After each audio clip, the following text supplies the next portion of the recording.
జమ్మలమడుగు శాసనసభ్యుడు ఆదినారాయణ రెడ్డి వైసీపీ నాయకులపై తీవ్ర విమర్శలు చేయడంతో వైసీపీ ఎమ్మెల్సీ రామసుబ్బారెడ్డి దీనిపై తీవ్రంగా స్పందించారు.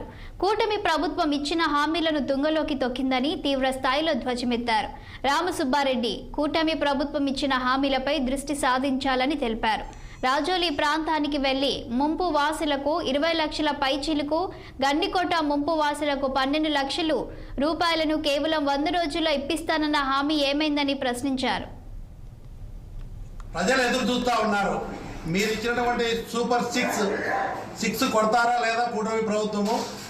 వచ్చి రాగానే చేతులు ఎత్తేసినారు. బ్యాట్ లేసే పరిస్థితే లేదు, 6 కొడతారని చూస్తూ ఉన్నారు. ఈరోజు సూపర్ 6 మీరు చెప్పినది అమలు చేయండి, ప్రజలు ఆశిస్తారు.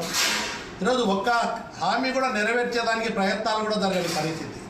పెన్షన్ అనేది కామన్గా రొటీన్గా వచ్చేటువంటి స్కీమ్. అది పెన్షన్ ఇవ్వడం అనేది ఆ రోజు 3,000 రూపాయలు జగన్మోహన్ రెడ్డి గారు ఇచ్చారు. ఈరోజు ఎన్నికల ముందు మీరు చెప్పినారు, పెన్షన్ అనేది అమలు చేస్తున్నారు, రొటీన్గా జరిగేది. అది మిగతా ప్రతి మహిళకు ఇస్తామనేది ఏమైంది? అమ్మఒడి ఏమైంది? రైతులకు సహకారం పెట్టుబడి సాయం ఏమైపోయింది? ఆర్టీసీ ఉచితంగా బస్సు సౌకర్యం ఇస్తామన్నారు, ఏమైపోయినాయి? 3 సిలిండర్లు ఇస్తామన్నారు, ఏమైపోయినాయి?